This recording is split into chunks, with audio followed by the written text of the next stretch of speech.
Hey, welcome to the Summit Host Hangout podcast, where you'll learn how to host a high converting virtual summit that leads to your biggest signature offer launch yet. Today, we are flipping the script a little bit because instead of talking about hosting summits, we are talking about speaking at them. Because if you've been in the online business space for a while, you've probably gotten at least one invitation to speak at a summit. And if you haven't yet, you will, especially after you host a summit of your own.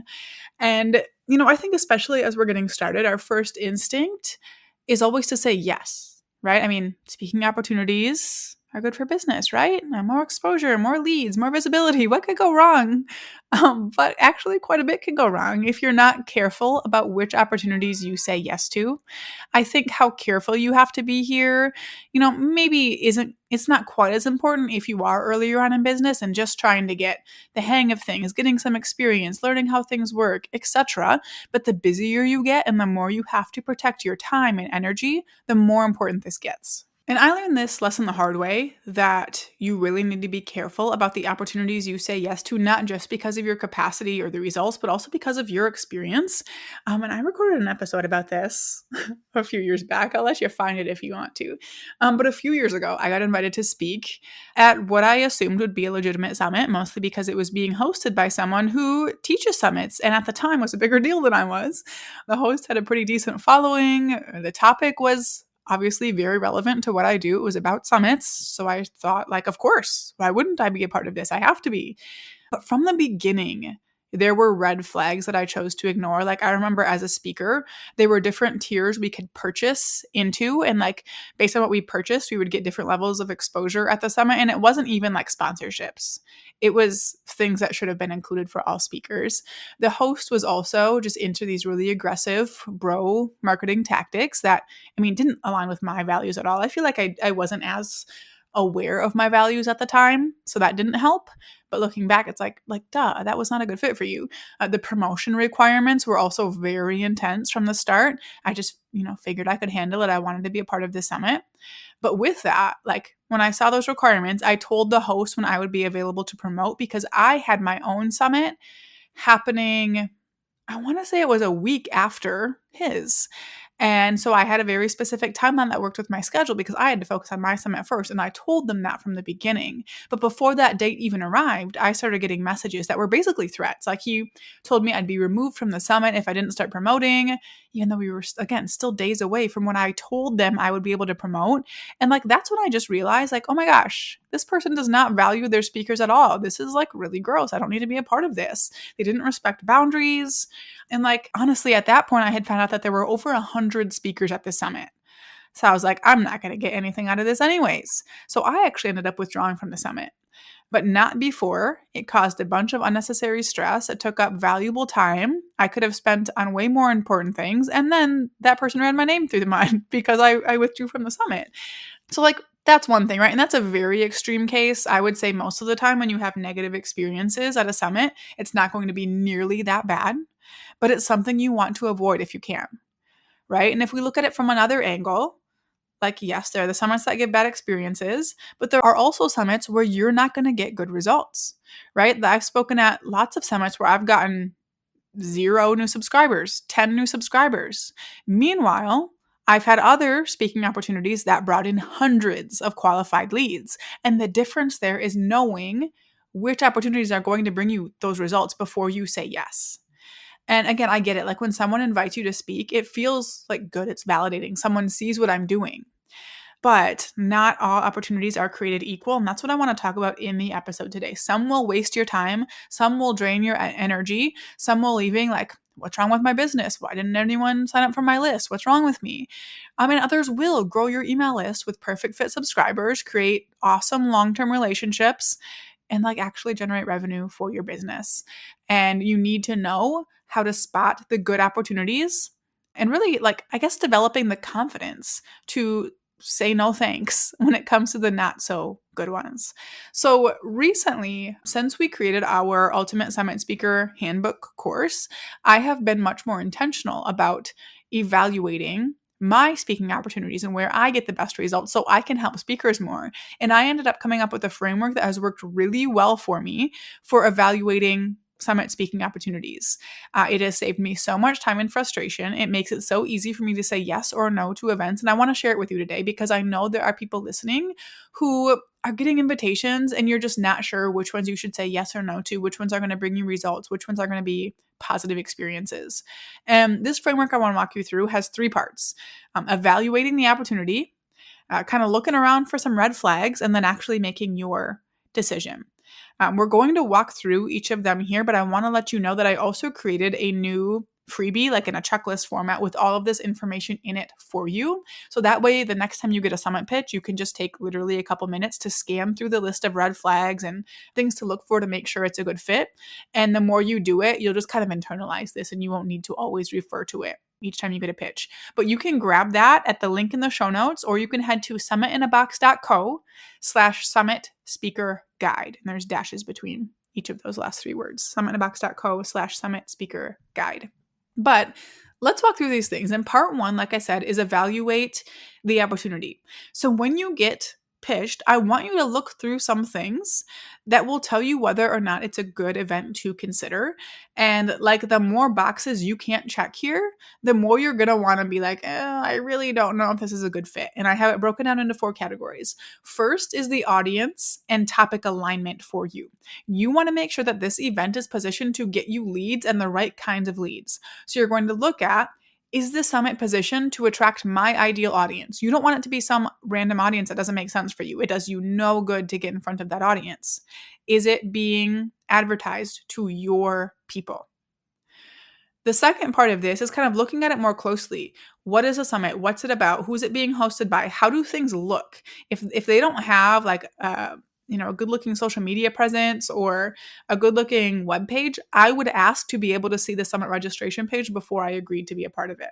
It's because you want to be able to say, will I feel good promoting this event to my audience, or will I really wish I didn't have to?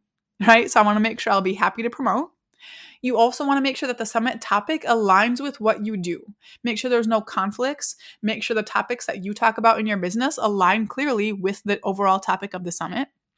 And then you want to make sure you are being asked to create a presentation about a topic that excites you and that's within your zone of genius.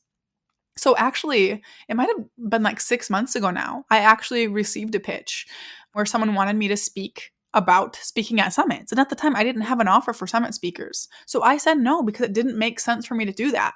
Now I do. I have this Ultimate Summit Speaker Handbook, so it would make sense. But make sure that the topic you're being pitched is either really exciting for you to talk about or preferably fits in with your business. Okay, so that's the first part of evaluating the opportunity. Do the audience and topic align with what you do? The second thing is the timing and looking at your capacity. So you want to look at when is the host asking for my presentation by? Can you meet that due date?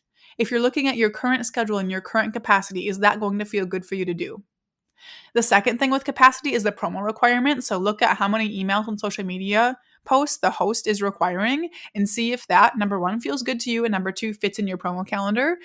For me, I will very often respond to a pitch and kind of counter with how many times I'm willing to email my list or something like that. And then finally, you want to make sure you just have plenty of time to prepare your presentation and you can meet those due dates comfortably. It stinks for hosts to have to be hounding you for presentations, to have things come in late, to have a speaker say, yes, I'd love to be a part of this and then back out. We don't want to do that to any host. So just make sure in advance that you have plenty of time to prepare. Okay, so that's number 2, the timing and capacity. The third part of evaluating an event, before you even worry about red flags, is looking at the host and the event. So do some research on the host if you don't already know them and make sure that they appear professional and organized. Like, what does the email that they sent you pitching you the summit look like? Does it look like they have their act together? Next, you want to make sure the host's values align with your values, especially the big important ones. Make sure that you can tell that the host values their speakers. We go over this more in our program, but you also want to make sure that the event just seems well planned and legitimate. Make sure it looks like an actual event people will want to sign up for. And that might mean you have to ask them some questions before you agree. And then from there, we're looking at the speaker benefits. What benefits is this host building in for their speakers? So you want to make sure that you are allowed to share like a freebie lead magnet in your presentation. If they said that you're not allowed to share a freebie, How are you going to grow your email list? You're probably not. You also want to make sure that the promo requirements are reasonable and doable for you. Make sure you will receive an affiliate commission unless the commissions are being donated to a cause you support instead. And that's not necessarily about you making hundreds or thousands of dollars.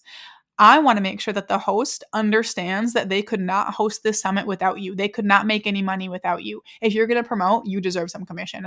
I don't care how much that ends up being. So make sure you'll get affiliate commission or it's being donated to a good cause, and just look at the benefits they have created for you versus the time investment, and both for your presentation and for the promotion, and make sure those benefits are outweighing what you're going to be giving.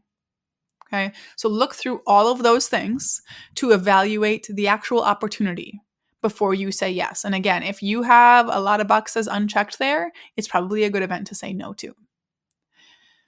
So if, though, you get to that point, you're like, all right, looks good so far, you can kind of move on to just doing a scan for any red flags and warning signs. And there are different angles I look for here as well. So first is just kind of the overall professionalism of the host. If they have vague or unclear requirements or their timeline is unclear, that's a red flag for me. If they have poor communication or they're slow to respond to you, that's a red flag. If they require you to get on a call with them just to get information about the event, that's a no from me. If they are recruiting speakers at the last minute, they need your presentation next week or in 2 weeks, that doesn't say good things about the quality of the event. If they don't have a speaker agreement, that's going to be a no from me.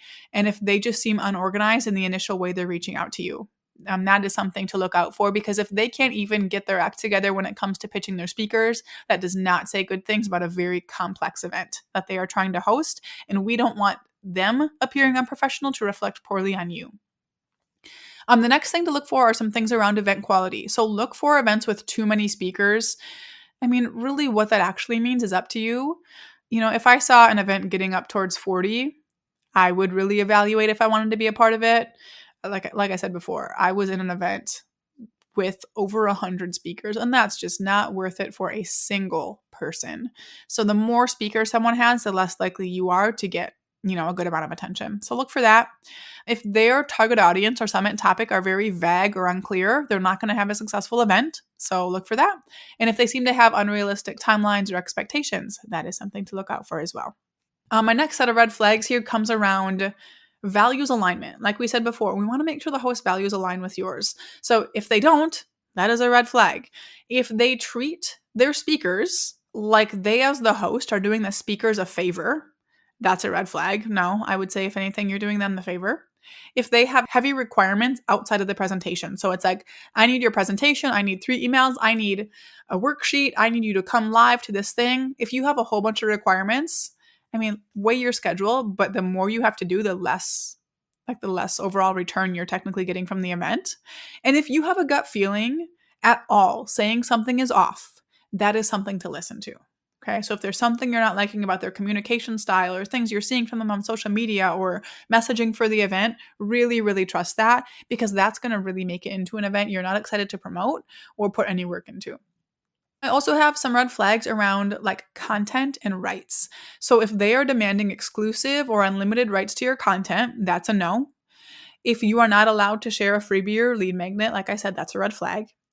If the agreement is not clear on how they are allowed to use your presentation after the summit's over, you need some clarification there. And if they're asking for content that you will not use anywhere else, let's ask them to revisit that, because it's not reasonable for them to say, I want you to teach this thing only for the summit. No, that's not how we do it. So those are some red flags around your content and your rights. Promotional red flags. Number 1 is just excessive promo requirements. If they're asking for 3 emails and however many social media posts, no. You spent a lot of time working on your email list. If you want to promote that much, wonderful. You are like a top-notch speaker, but someone shouldn't be asking for that from you. If they have minimum email list size requirements, I don't care if you meet that minimum or not. To me, that's a huge red flag. I will not say yes to a summit that has a minimum list size requirement, because that tells me they care, it's a list grab. They care more about the size of someone's audience than the value they can bring to the summit, and I'm not about that. Some of you might not care about that as much as I do, but for me, that's a really big red flag, and I will not say yes. And then if they require promotion in ways that doesn't align with my style, I'm either going to go back to them and be like, I'm not going to do that. Can I do this instead? Or I'll just kind of see it as a red flag. And then finally, some financial red flags, which I hate that I even have to mention. If they're not offering affiliate commissions or like a flat fee payment, no, it's not happening unless they're donating those proceeds to a good cause. And if they ask you to pay to speak, man, just send them to me. I'll set them straight. Say no if they ask you to pay to speak. I have a recent podcast episode that goes over why that's just such a terrible thing to watch out for. Okay, but those are the big red flags that I want you to walk through. And after you go through that list, you will have a very strong gut feeling. And that is all I want you to listen for is your gut feeling, because then you go into making your decision. And it's really like, is it a yes? Is it a heck yes? Or is it a, I'm not sure, or a no? If you are not sure, let's make it into a no, unless you just need some more information about something, right? If you're like, well, I don't see that they have a website or anything, so I don't know how the event will look. Let's ask. If they didn't send you a speaker agreement, ask if they have one and then review it if they send it to you. You can always ask for more information. Don't be afraid to ask them for clarification. But if there's anything that's making you feel uneasy, I want you to say no. The red flag parts are more about the quality of the event and how it will feel to you to participate in and how it will reflect on you and your brand. And then I would say, some of what we talked about in the evaluate the opportunity portion, that's more related to the results you're going to get, right? Like, is it positioned well for your specific audience? So those are the main things I want you to pay attention to. And again, if you need more information to make your decision, do not be afraid to ask for it. And really, I've learned from both hosting summits and speaking at them, the best opportunities are the ones where there is just really genuine alignment between you and the host and the audience. And when all of those things line up, that's when good things happen, right? You get to create a high level of value for the attendees. You get to build a good relationship with the host and deliver a good experience for them. And you see actual results from participating in the form of leads and revenue. But when something is off, really all of it feels off. You end up frustrated. Attendees don't get what they came for. You don't get good results. It kind of falls apart and everyone loses. So if you are someone who gets invited to speak at summits regularly, I hope this framework kind of helps you become more selective about those opportunities. I don't want you wasting your time on events that aren't going to deliver value back to you. And yeah, I would invite you to grab that guide I mentioned and just start using it until these things become a habit, until it's kind of built in where you're automatically looking for these things as you are vetting an opportunity. So again, you can grab that guide at summitabox.co/summit speaker guide. When you download that, you'll also get information about our Ultimate Summit Speaker Handbook, which is the complete training system to transform really every summit speaking opportunity into qualified leads, meaningful revenue, valuable relationships, all the things. It even includes custom GPTs to help you outline your presentation, write your promo copy, generate attention-grabbing presentation titles, so much more. You will absolutely love that course, and you will get a special offer for it after you grab that free guide. So thank you so much for tuning into this episode. I hope it's given you a new lens through which you can evaluate these speaking opportunities and just kind of some confidence in being more selective about what you say yes to. So for show notes and resources mentioned, head to the link in the episode description wherever you're listening. And for now, go out and take action to plan, strategize, and launch your high converting virtual summit, or go speak at one.